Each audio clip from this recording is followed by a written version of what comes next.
Baik, bismillah, kita lanjutkan. Tadi ayat 14, ayat 7, Quran surat 14 itu menunjukkan Allah marah ketika kita tidak tahu berterima kasih atas rasa syukur yang diberikan. Hari ini kita diberikan kesehatan, diberikan kesempatan untuk masih bisa hidup saat ini, maka harus kita manfaatkan itu untuk bersyukur kepada Allah Subhanahu wa taala. Caranya dengan apa bersyukur itu? Caranya yang pertama untuk melaksanakan perintah Allah. Dikasih kesehatan jangan bermaksiat. Jangan dikasih kesehatan malah pakai tambah maksiat. Dikasih kesempatan hidup malah tambah maksiat, judi sana sini. Ketika seperti itu, jadinya manusia tersebut tidak tahu terima kasih. Tidak tahu terima kasih. Ibu-ibu saja ketika berhadapan dengan orang-orang yang tidak tahu terima kasih, marah atau tidak? Marah. Bagaimana Allah?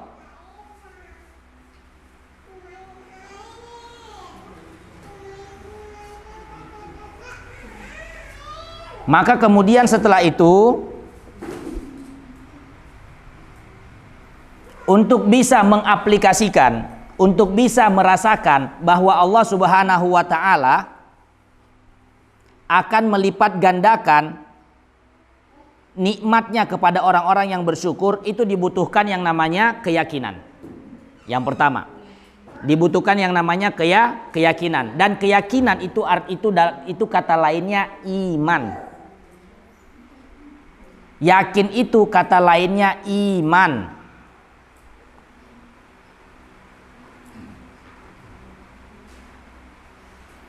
Poin yang kedua, agar kita bisa merasakan nikmat Allah yang berlipat-lipat kepada kita atas rasa syukur kita kepada Allah Subhanahu wa taala, yang dibutuhkan adalah bersungguh-sungguh. Bersungguh-sungguh meninggalkan episode-episode yang telah lalu dari kehidupan kita.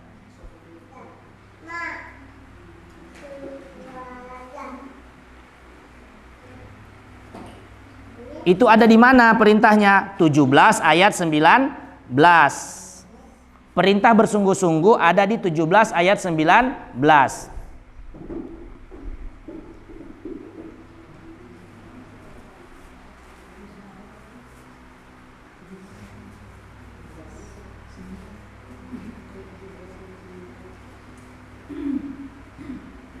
Waman aradal akhirata wa sa'alaha sa'yaha wa huwa mu'minun faulaika kana sa'yuhum mashkura. Coba ibu-ibu buka 17-19 bu. 17-19. 17-19. Ibu Sulasmini sudah? Coba bacakan artinya, baca pelan-pelan artinya.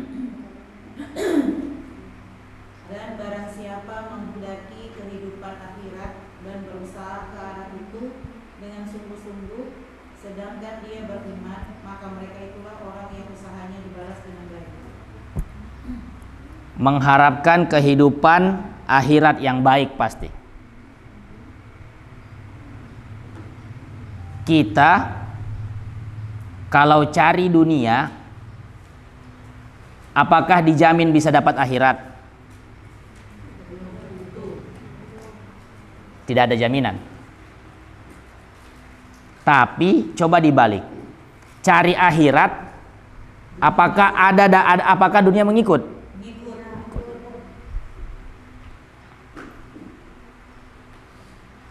Dan cara untuk bisa kita mendapatkan hasil akhirat yang baik, 17-19 jawabannya. Bersungguh-sungguh, kemudian mukmin, yakin. Kan tadi kami sampaikan, yang namanya percaya itu bahasa lainnya iman. Yakin itu bahasa lainnya iman.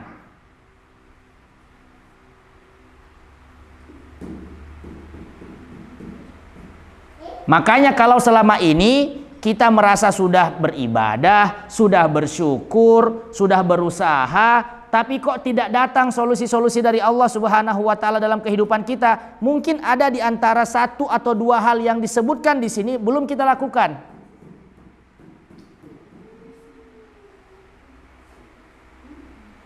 Mungkin kita belum kurang yakin,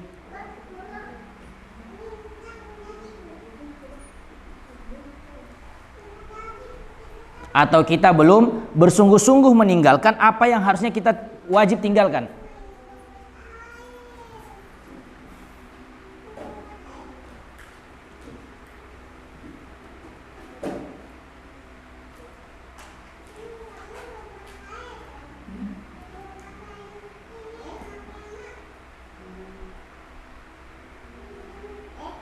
Contoh ya, contoh.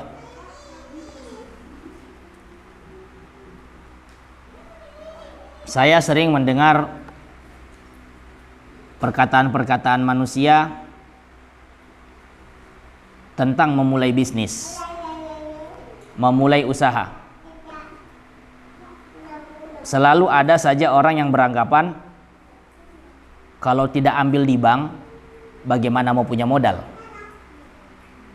Betul? Kalau tidak ambil di bank, bagaimana mau punya modal?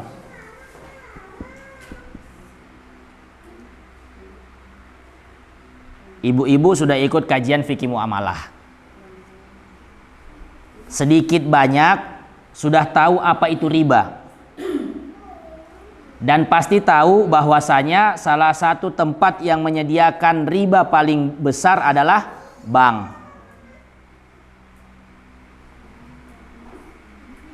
Maka perkataan tadi, orang-orang yang mengatakan, ya kalau kita mau mulai usaha harus pinjam di bank. Kalau tidak pinjam di bank, dari mana kita mau dapat modal? Dalam artian lain, dia membolehkan riba. Kalau bukan dengan riba, bagaimana cara kita mau dapat modal?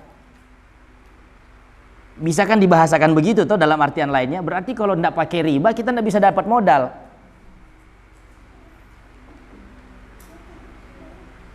Padahal untuk bisa mendapatkan modal usaha itu bukan hanya dari segi uang. Saya pernah dapat kisah nyata. Orang mampu membuka usaha jual beli mobil bekas tanpa modal dari bank. Ibu kira-kira kalau jual beli mobil bekas itu butuh modal berapa? Kira-kira di atas 10. Tidak ada mobil itu harganya 10 juta. 100 lah, minimal 100 lah, minimal 100 lah. Orang ini, semoga Allah selalu menjaga beliau. Orang ini punya usaha jual beli mobil bekas. Datang orang kasih modal cash tiba-tiba. Tidak ada angin, tidak ada hujan, ini uang. Pakai buka usaha. Tidak lewat jalur bank. Terus bagaimana cara dia dapatkan seperti itu? Membantu memudahkan urusan orang lain.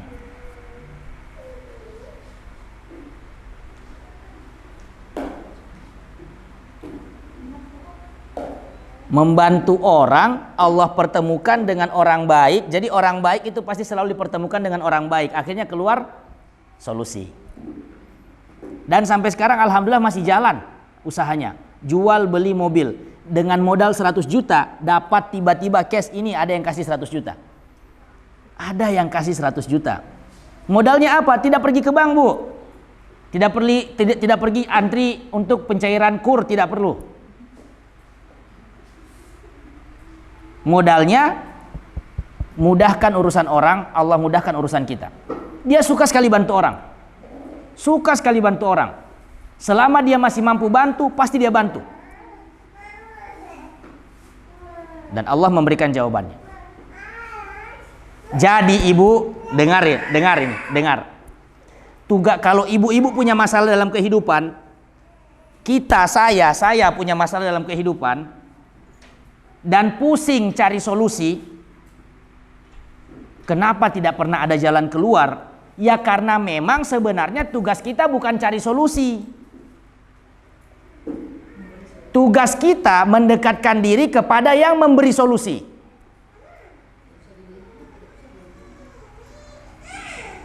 Pusing 7 keliling. Apa caranya ini? Bagaimana supaya saya bisa keluar dari masalah ini? Tidak ketemu-ketemu. Karena memang ternyata polanya salah, cara kita salah. Tugas kita bukan cari solusi, tapi mendekatkan diri kepada yang memberi solusi.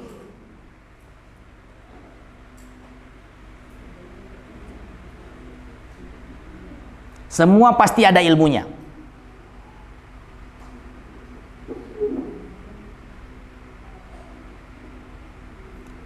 Quran surat Al-Baqarah ayat 282. 2282.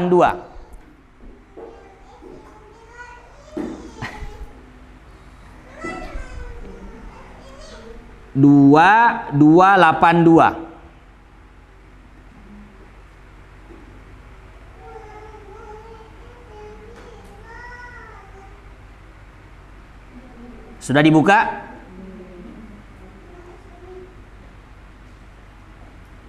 Sudah dibuka 2282? 2282. Sudah Bu? Coba baca yang baris terakhir. Baris akhir. Sebelumnya sedikit ke kanan. Wattaqullah.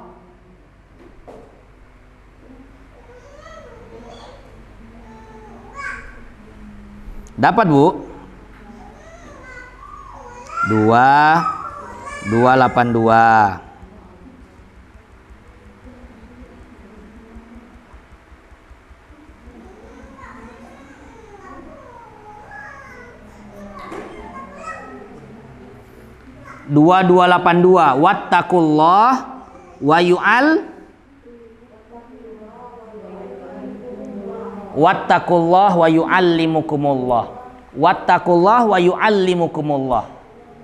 Bertakwalah kepada Allah, Allah yang akan memberi kalian ilmu. Allah yang akan memberi kita ilmu.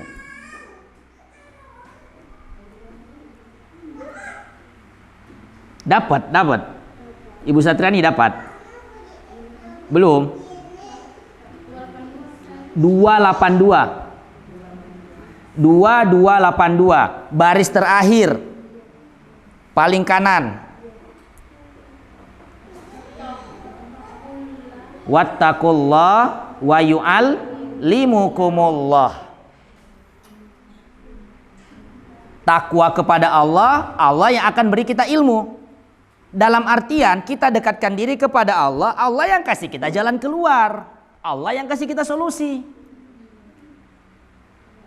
Memang tugas kita bukan cari solusi.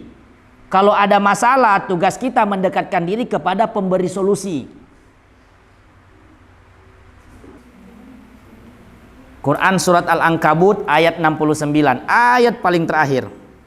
Walladzina jahadu fina lanahdiyannahum subulana. Ayat 69. Orang-orang yang berjihad bersungguh-sungguh. Al-Ankabut 69 ayat terakhir.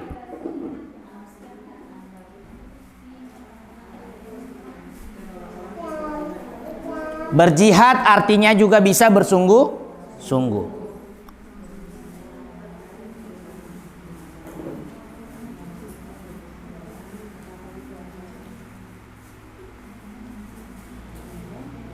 Kita sudah mendekatkan diri sama yang kasih solusi. Tapi kalau belum sungguh-sungguh, belum dapat.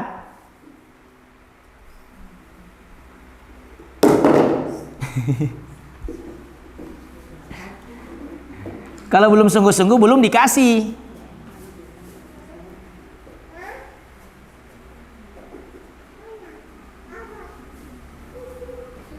Karena hanya yang bersungguh-sungguhlah yang akan mendapatkan solusi.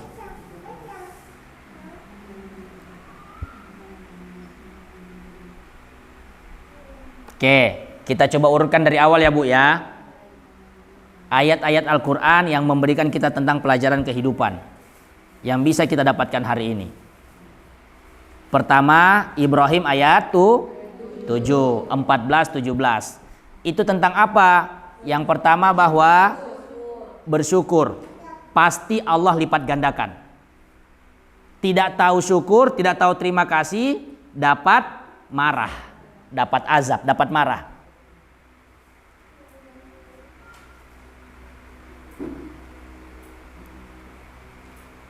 Kemudian 19 ayat 17. Betul?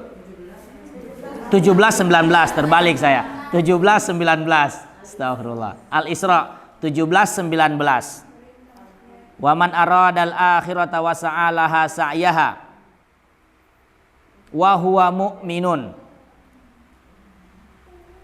Ternyata untuk membuktikan apa yang ada di Quran surat Ibrahim, modal pertamanya adalah harus yakin.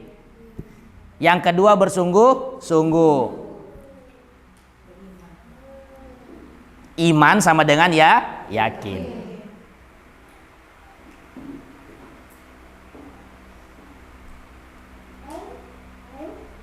Kejarlah akhiratmu maka dunia pasti mengikut.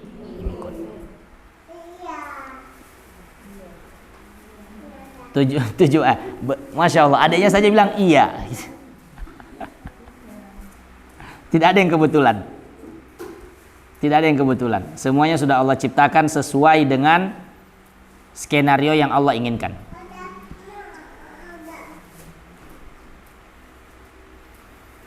Astaghfirullahalazim. Astaghfirullahalazim. Astaghfirullahalazim.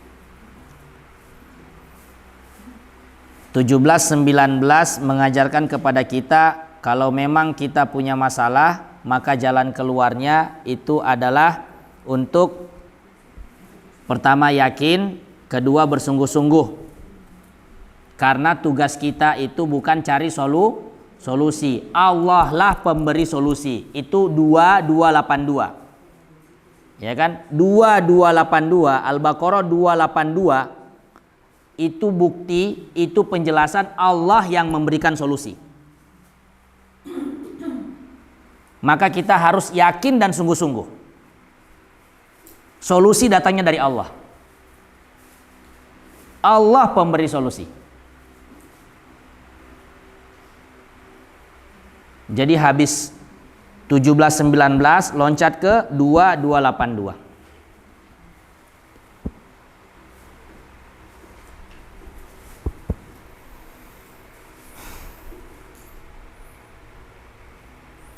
Berbicara tentang problem-problem hidup, berbicara tentang problem-problem atau masalah-masalah dalam hidup, salah satu yang menyebabkan datangnya masalah dalam kehidupan kita itu adalah mata. Makanya judul kita hari itu dari mata turun ke hati.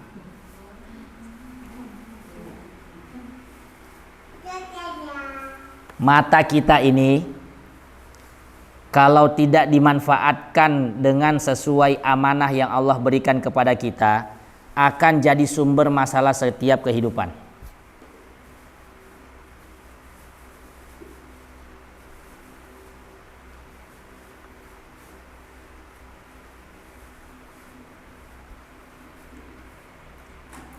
Orang yang beli AC, dia yang kepanasan.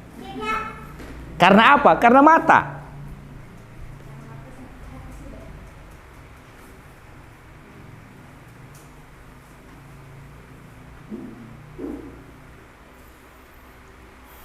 Astagfirullah. Astagfirullah.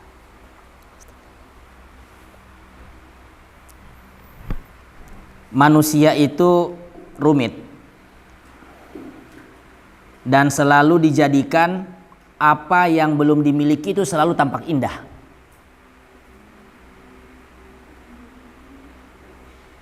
Tabiat manusia, kita manusia, ketika belum memiliki sesuatu, selalu hal itu dibuat oleh setan tampak indah bagi kita. Setelah dimiliki, paling lama 3 bulan sayang-sayangnya. Habis itu bosan. Betul tidak? Lihat lagi yang lain, itu juga bagus, saya harus punya. Habis dipegang, habis dimiliki, bosan.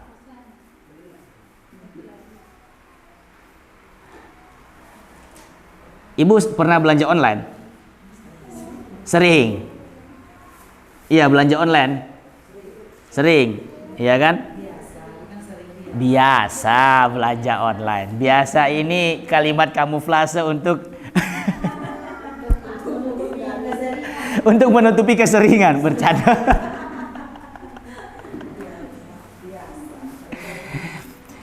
Biasa, pernah belanja online Bu ya?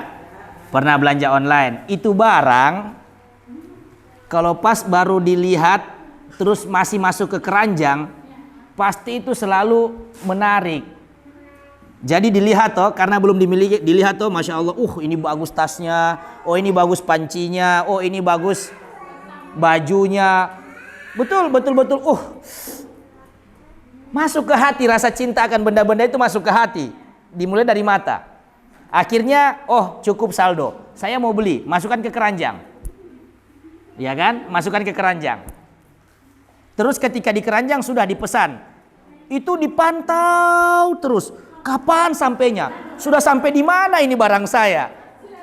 Dilihat lagi, nanti saya mau pakai untuk ini, mau dipasang di sini di rumahku. Betul tidak? Dipantau, sudah sampai mana barang saya ini? Dilihat terus. Ketika sudah datang, sudah tiba, awal-awal senang sekali, alhamdulillah datang. Kita tidak bahas yang tidak sesuai. Nanti itu sakit hati itu. Jika kita bilang barangnya sesuai tuh, speknya apa semuanya sama. Awal-awal pasti senang sekali. Senang sekali.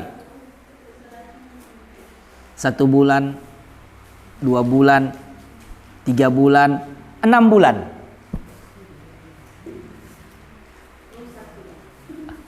Mulai hilang sudah rasa sukanya. Sudah mulai bosan.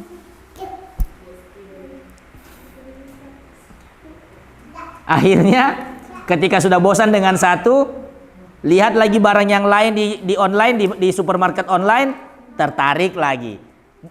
Polanya terulang lagi.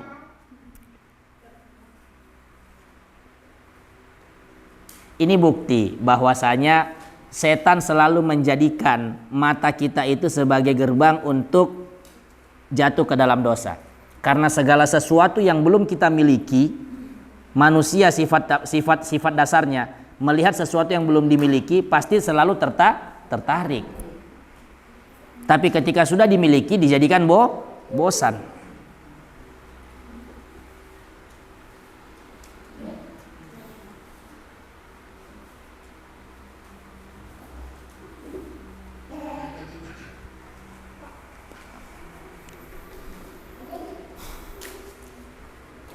Ibu-ibu yang dimuliakan oleh Allah Subhanahu wa taala. Maka disitulah kenapa Allah Subhanahu wa taala memerintahkan kepada kita untuk mampu kontrol pandangan, mampu jaga pandangan. Harus bisa melewati ujian yang datang dari mata. Ujian itu tidak harus selalu kejahatan. Semalam kami sampaikan bentuk ujian itu tidak selalu musibah. 21 ayat Al-Anbiya ayat buktinya bahwa ujian itu tidak selalu datang lewat musibah saja. Tapi kesenangan juga, nikmat juga itu bisa jadi musibah, itu bisa jadi ujian. 21 Astagfirullahaladzim. Astagfirullahaladzim. Astagfirullahaladzim. Astagfirullahaladzim.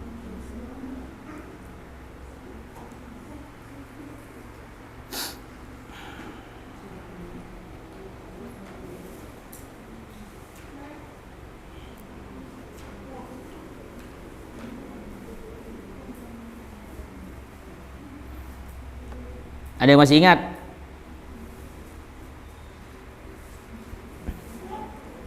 Allah menjelaskan yang hadir semalam. Allah menjelaskan kepada kita ujian yang datang dalam kehidupan itu, Ibu, tidak selalu lewat musibah, tidak selalu lewat rasa sakit, tidak selalu lewat yang namanya kehilangan.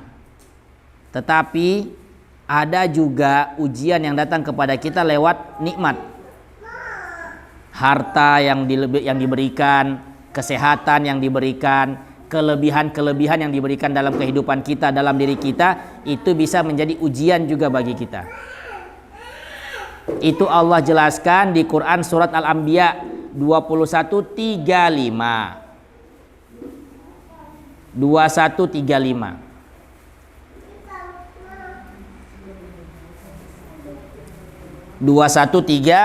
Kullu nafsin dha'iqatul maut wa nabluukum bisyarri wal khairi fitnah wa ilaina turja'un.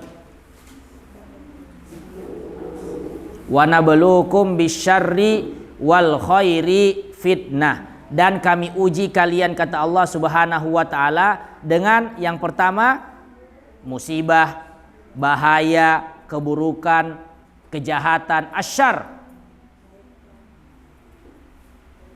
Tapi tidak cukup sampai di situ. Al-khair, kebaikan-kebaikan, kelebihan-kelebihan, kemudahan-kemudahan, itu juga jadi bahan ujian oleh Allah untuk kita.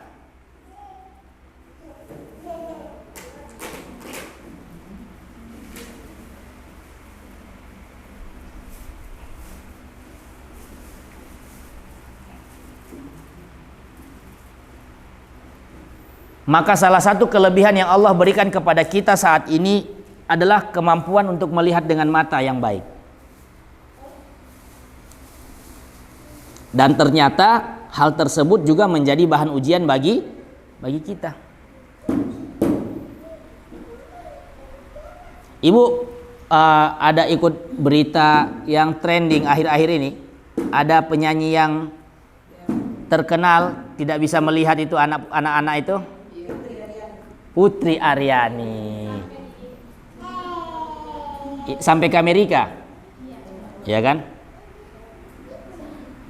Masya Allah, Allah tutup salah satu pintu dia untuk melakukan dosa lewat mata. Belum juga di beberapa waktu-waktu yang lain juga di waktu-waktu lalu ada anak-anak perempuan itu.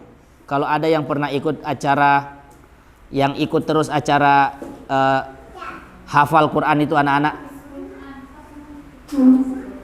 ya, ada anak kecil perempuan juga tidak mampu melihat tapi hafal banyak Quran, banyak surat.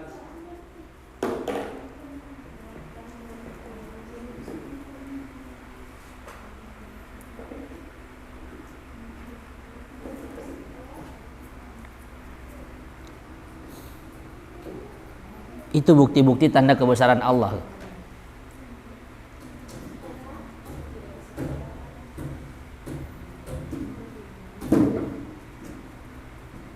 Bahwa terkadang sesuatu yang menurut kita itu adalah musibah atau kekurangan, tetapi bisa menjadi berkah bagi orang lain.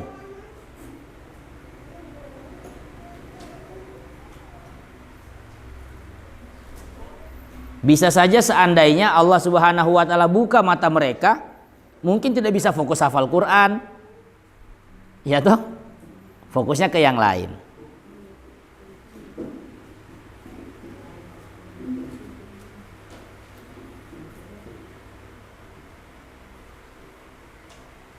Maka kita yang diberikan kelebihan oleh Allah dari segi penglihatan harusnya bisa lebih berprestasi dari anak-anak tersebut. Gitu loh tolak ukurnya.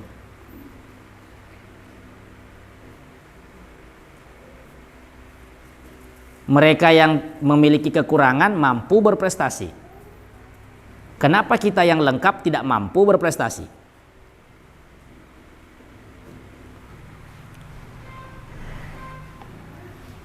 Minimal untuk bisa menjadi orang yang berprestasi itu tolak ukurnya bermanfaat bagi orang lain. Itu hadis sangat mendasar. Khairun nasi anfa'uhum linnas. Sebaik-baik manusia adalah yang bisa memberikan manfaat bagi orang lain. Maka dengan anggota tubuh kita yang lengkap, mata yang bisa melihat dengan jelas, sudah seberapa banyak saya bisa membantu orang lain? Sudah seberapa banyak saya bisa memberikan manfaat untuk orang lain?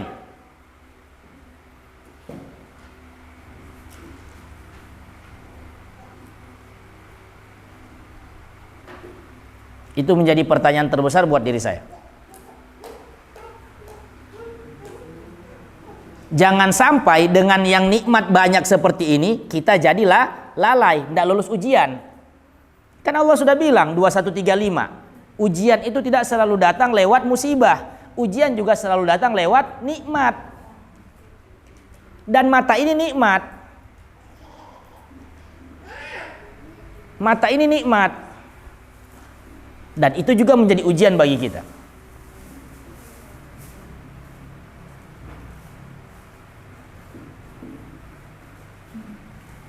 Astagfirullah, astagfirullah, astagfirullah.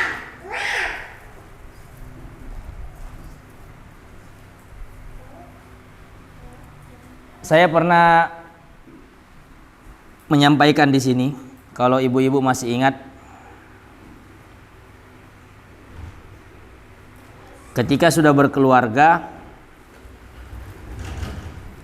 ujian, Masya Allah.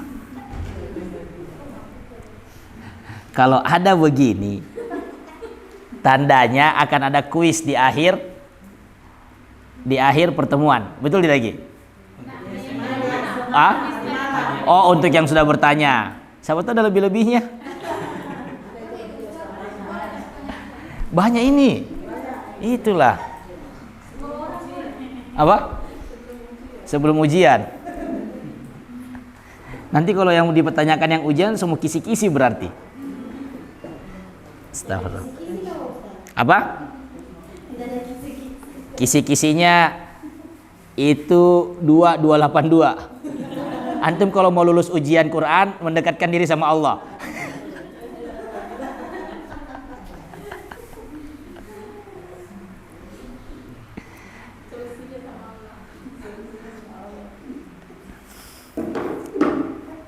Saya pernah bilang, ujiannya orang berkeluarga itu kalau laki-laki ada di tak, perempuan ada di lisan. Maka saya merasa sebagai laki-laki, alhamdulillah saya merasa laki-laki gitu. Jangan ada orang laki-laki merasa perempuan.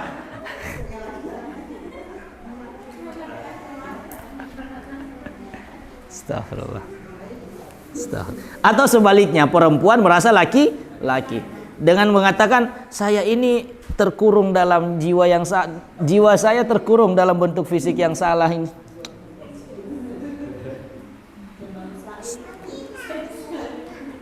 Astagfirullah, astagfirullah, astagfirullah. Ya Allah, ya Allah. Saya merasa seorang laki-laki memang setelah menikah itu Allah berikan ujian yang sangat besar lewat mata. Dan hubungan sangkut pautnya itu adalah setan menjadikan tampak indah sesuatu yang tidak kita miliki.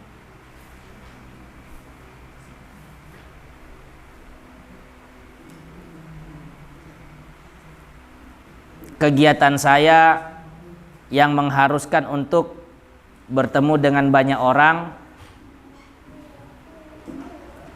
bahkan sampai bertemu dengan lawan jenis, dan itu dalam range umur yang banyak, ada yang tua, ada yang muda, ya toh, menjadi ujian tersendiri bagi kehidupan saya.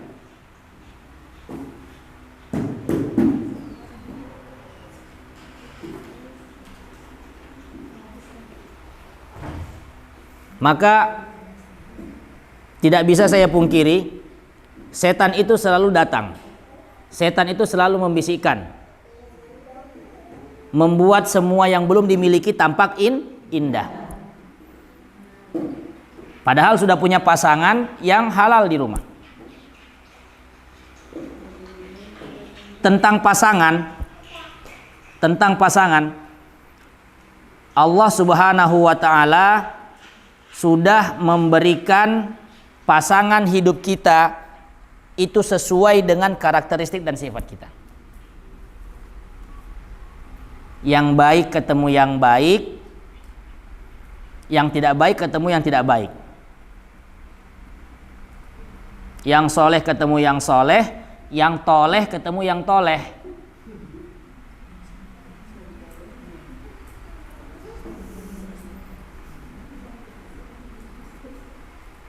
Terus bagaimana kalau ada yang mengatakan kamu terlalu baik untuk aku, gitu.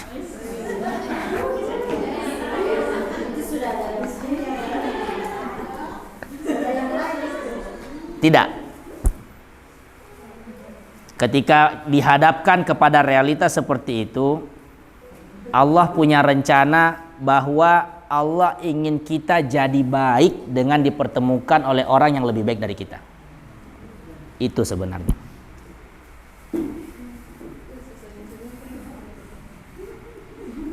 Kayak so pernah rasa saja di sini.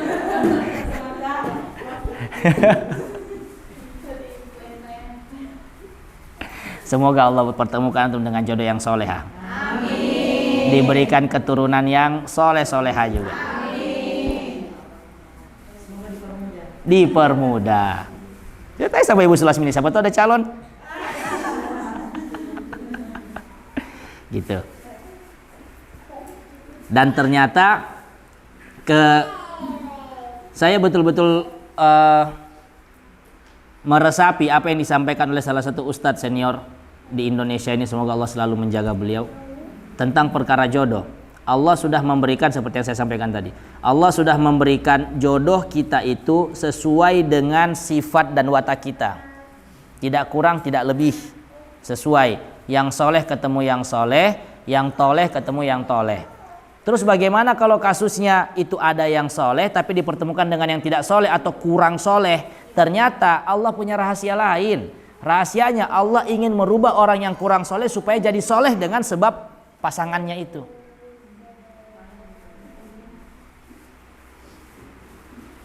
Dan itu betul-betul saya rasakan. Betul-betul saya rasakan. Doa saya dulu itu sebelum menikah, ya Allah, pertemukanlah saya dengan jodoh, dengan pasangan yang membuat saya semakin dekat dengan dirimu, yang membuat semakin dekat dengan dirimu, yang melahirkan keturunan soleh dan soleha, yang membuat saya yang dia itu bukan hanya cinta sama saya, tapi cinta juga kepada kedua orang tua saya. Panjang kisahnya sampai doa itu terkabul. Panjang. Dicari di kampung halaman sendiri belum ketemu, dicari di Palu belum ketemu, cari di Sumatera belum ketemu, ketemunya di Malang. Cari di Jakarta enggak ketemu, ketemunya di Malang. Itu pun di Malang lewat perantara Makassar lagi. Jodoh, biar mau ditahan-tahan seperti apa tidak bakal bisa ditutup-tutupi, pasti jadi. Biar jauh, Masya Allah. Oh iya, betul.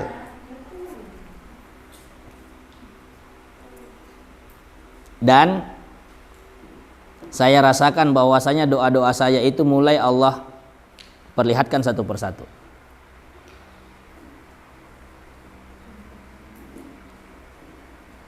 Diberikan seorang pasangan hidup yang memiliki latar belakang berbeda dari saya. Saya anak pondok, istri saya bukan anak pondok. Ada ujian-ujian tersendiri. Ada ujian-ujian tersendiri. Saat kita mengharapkan istri mampu bagusnya seperti ini dalam bidang agama, ternyata belum kesampaian. Lama saya mencari apakah saya salah pilih atau tidak. Belum lagi dihadapkan bertemu dengan orang-orang lain yang itu sesuai dengan apa yang saya harapkan. Ujian, atau mata kan? Ujian. Ini enggak keluar dari judul, Bu. Enggak keluar dari judul. Ujian. Mata. Setan menampakkan indah apa yang tidak kita miliki. Yang belum dimiliki selalu tampak indah. Sampailah saya kepada fase menyadari bahwa untuk mau merubah orang lain dimulai dari merubah diri sendiri.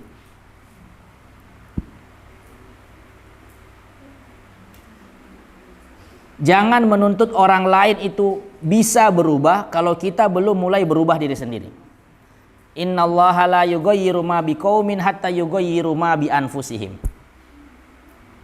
Itu Quran surat berapa? Yughayyiru 13:11. Ar-Ra'd ayat 11.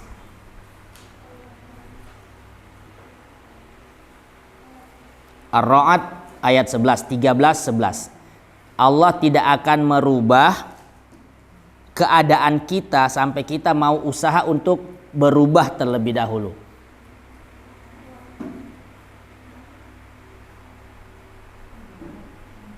Sampailah saya ke fase tersebut menyadari bahwa saya tidak bisa menuntut istri saya harus berubah sesuai dengan apa yang saya harapkan. Tapi saya harus memulai dari diri saya dulu yang harus berubah. Apalagi posisi saya sebagai seorang kepala rumah tangga. Posisi saya sebagai seorang suami yang tanggung jawab paling besarnya adalah memberikan contoh. Menjadi panutan dalam segala hal. Walaupun sampai saat ini saya belum bisa sempurna untuk menjadi panutan dalam segala hal di rumah tangga saya, tapi saya sedang berusaha.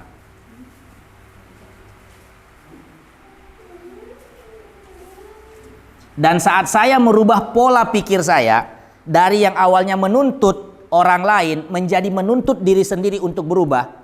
Pertama saya berpikir, tuh kamu yang harus berubah. Gitu. Tapi kemudian berubah, saya dulu yang harus berubah. Allah tampakkan kuasanya. Perlahan-lahan berubah juga istri saya.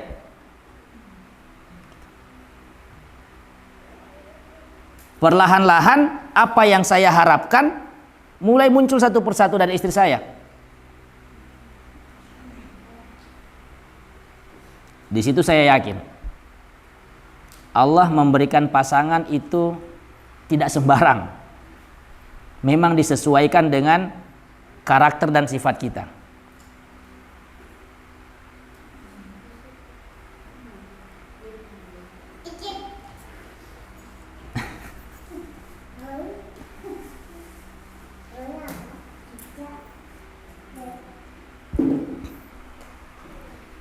Maka Bapak Ibu atau ibu-ibu,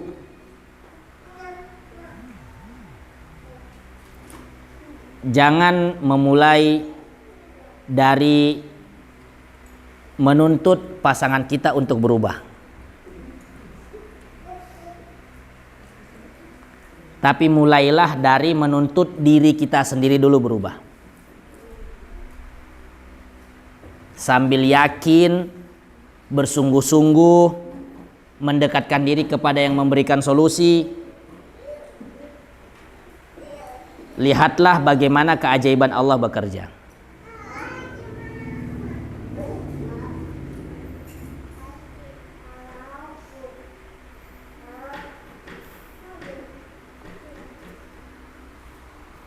Bapak Ibu yang dimuliakan oleh Allah Subhanahu wa taala,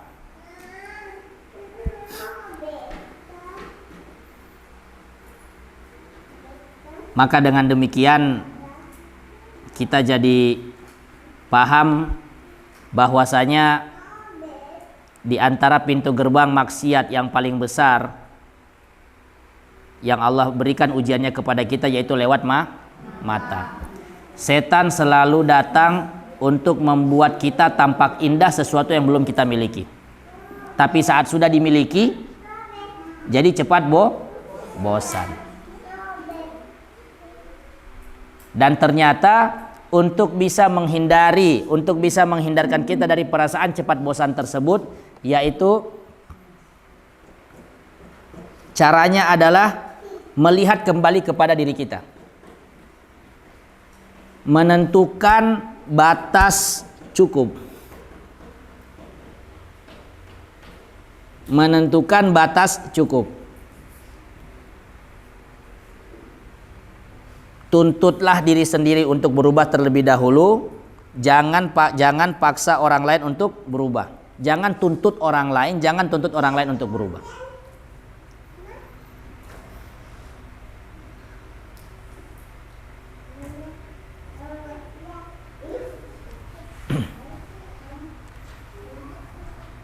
Semoga apa yang sedikitnya ada manfaatnya. Semoga apa yang sedikitnya ada manfaatnya. Dan semoga apa yang bermanfaat itu bisa kita amalkan, dan semoga apa yang kita amalkan itu diterima oleh Allah Subhanahu wa taala sebagai amal soleh. Jadi sebenarnya judul ini itu terinspirasi dari perjalanan hidup saya yang sedikit setelah menikah ini, yang masih dikatakan masih sebiji seumur jagung lah. Masih seumur jagung.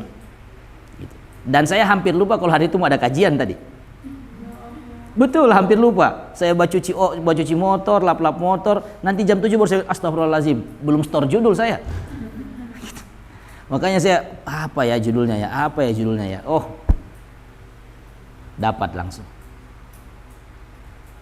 Dari mata turun ke hati. Wallahu ta'ala a'lam. Oke. Ibu-ibu ada pertanyaan? Tidak usah bertanya Bu ya, tidak usah ya.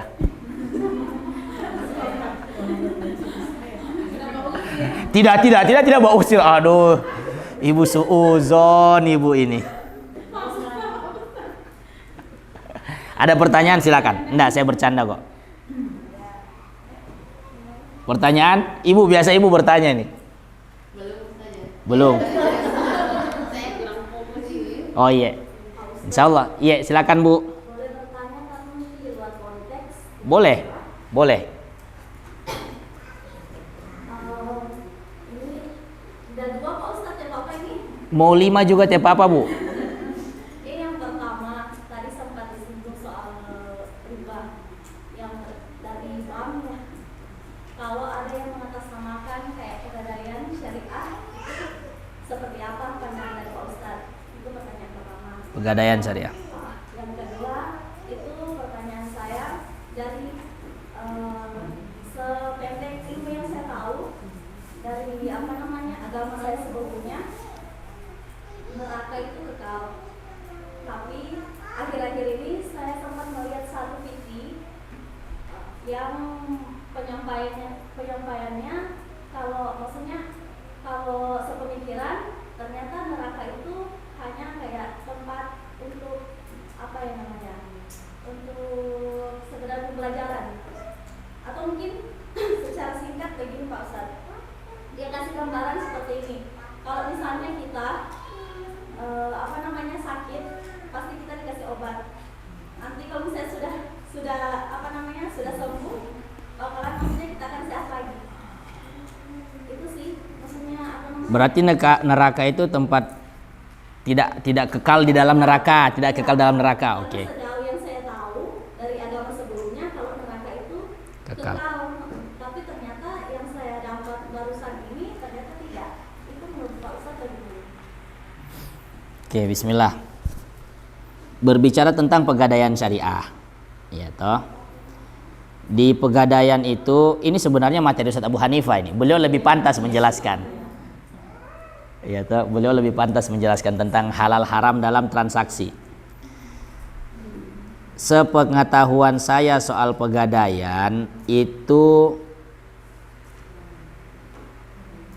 tidak semuanya transaksinya haram. Pegadaian. Tidak semuanya transaksinya haram.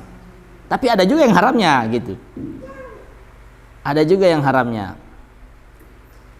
Maka harus diteliti betul-betul apakah akadnya ini masuk jatuh ke riba atau tidak. Riba itu mudahnya yakni lebih, bertumbuh, tambahan. Ibu pinjam uang, akadnya hutang 10 juta, kembalikannya 10 juta 500 itu riba. Hutang harusnya pinjam 10 pulang 10, dalam akad syariah begitu. Berapapun lebihnya, walaupun hanya 100 rupiah itu jadinya riba. Karena Islam memberikan solusi bukan hanya kepada pemilik modal, tapi juga kepada yang sedang kesulitan. Gitu loh Bu. Maka untuk pegadaian syariah ini kan ruang lingkupnya luas. Ya toh, saya tidak bisa bilang semuanya haram. Saya juga tidak bisa bilang semuanya halal. Kita lihat dulu, tinjau akad-akadnya seperti apa. Dan untuk menggambarkan akad mana yang boleh, mana yang tidak, minimal kita tahu dasar riba itu seperti apa dulu. Dan supaya lebih jelas lagi, bisa ditanyakan ke Ustadz Abu Hanifah. Allah yahfazu. Datang ke sini Bu hari Selasa sore. Ada penjelasannya fikih muamalah di situ, Selasa sore. Tuh. Kemudian yang kedua, neraka itu kekal atau tidak? Neraka itu kekal. Yang tidak kekal, orang yang masuk ke dalam neraka. Ada orang yang meninggal dalam keadaan tetap ada iman di hatinya, tapi kehidupannya lebih banyak dihabiskan untuk dosa. Dosanya tidak sampai ke dosa yang mengeluarkan dia dari Islam. Maka posisinya dia harus tetap dicuci ke neraka berdasarkan dalil-dalil yang ada. Harus tetap masuk ke neraka dulu, dicuci, tapi karena iman di hatinya tersebut bisa membuat dia keluar ke surga. Tapi kondisi neraka akan tetap ada selama-lamanya. Akan tetap ada selama-lamanya. Karena ada dalam hadis disebutkan tentang bagaimana gambaran orang ketika di akhirat, ketika semuanya sudah selesai, ketika semuanya sudah selesai, timbangan amal sudah selesai, penentuan orang mana surga mana neraka sudah selesai, kemudian juga proses pencucian, kita bilang proses pencucian sudah selesai. Ada Allah datang dengan seekor kambing, gambarannya itu satu ekor kambing seperti domba, kemudian disembelih di depan para penduduk neraka. Disembelih kambing tersebut, dan Allah mengatakan ini adalah kematian. Maka siapapun yang sudah berada di neraka saat ini tidak akan pernah mati selama-lamanya. Artinya disiksa seumur hidup, tidak ada habisnya siksaannya. Disiksa selama-lamanya. Wal iazubillah, ya Allah, jauhkanlah kami dari neraka. Jauhkanlah kami dari neraka. Kata-kata selama-lamanya di situ itu menandakan bahwa neraka itu abadi. Yang tidak abadi orang yang masuk di dalamnya. Sebelum proses pencucian. Setelah proses pencucian, paham maksud saya pencucian? Maka penduduk neraka yang sudah ditetapkan harus di neraka selama-lamanya abadi. Disiksa, dibakar, mati, hidup lagi, bakar, mati, hidup lagi, bakar, mati, hidup lagi. Wal iazubillah. Jauhkan ya Allah. Kami berlindung kepadamu dari siksa api neraka. Kami berlindung kepadamu dari siksa api neraka. Tadi saya sempat singgung ya Bu. Itu ya Bu ya, dari saya. Wallahu ta'ala alam. Tadi saya sempat menyinggung bahwa segala sesuatu, dosa-dosa kita harus dicuci. Kemudian muncul tiba-tiba pikiran, ya Allah, jadi saya harus rasakan siksa dulu dong di neraka. atas dosa-dosa saya yang telah lalu. Jangan putus asa, Bu. Ketika kita bersungguh-sungguh taubat saat masih di dunia, Allah bisa memberikan ampunannya kita setelah mati, dan dikatakan semua dosa-dosa yang sudah kamu lakukan sudah saya ampuni dengan amal ibadah kamu dan taubat kamu sebelumnya. Gitu. Maka kalau toh kita memang betul-betul merasa pernah dosa, pernah ada dalam episode gelap, iman sungguh-sungguh, yakin sungguh-sungguh, tinggalkan semua apa yang sudah ada di masa lalu, mulai lembaran baru. Al-Islamu yajubbu ma qablahu. Islam itu menghapuskan semua kesalahan-kesalahan di masa lalu. Yang sebelumnya mungkin pernah buat sesuatu yang salah dan lain-lain, saat sudah memilih masuk Islam, maka kesalahan-kesalahan di masa lalu terhapus sudah, seperti kertas putih baru. Yang sudah Islam bagaimana Pak Ustadz? Yang sudah Islam, yang sebelumnya pernah masuk dalam episode gelap dan kemudian hijrah mau bertobat, taubat juga memberikan kita kesempatan baru. Maka ketika sudah masuk memilih untuk taubat, yakin sungguh-sungguh. Itu saja. Wallahu ta'ala alam. Mohon maaf ya Bu ya, saya jawab seadanya. Ilmu saya masih sedikit Bu. Insya Allah. Mohon doakan saya Bu, supaya bisa jadi orang yang lebih bisa bermanfaat lagi. Ada lagi pertanyaan? Silakan pertanyaan. Kalau tidak ada, kita masuk ke sesi pemberian hadiah. Ya. Oke, kita langsung ke sesi pemberian hadiah saja. Siapa orang-orangnya yang dibilang? Oh, ditutup saja dulu. Oh iya, saya lupa. Oke, baik Bu, semoga ibu-ibu yang sudah hadir di kesempatan kali ini itu diberikan umur yang panjang, berkah juga umurnya, murah rezekinya, diberikan yang namanya pasangan yang soleh dan soleha. Jika punya penyakit, Allah segera angkat penyakitnya, atau ada keluarganya yang sakit, Allah angkat penyakitnya.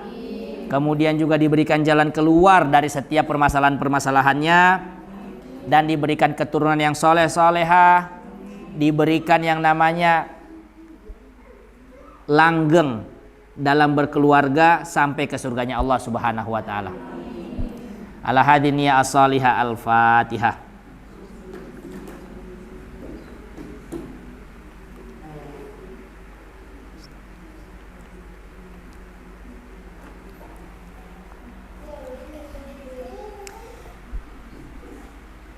Semoga ada manfaatnya. Terima kasih banyak atas waktunya. Barakallahu fikum. Assalamualaikum warahmatullahi wabarakatuh.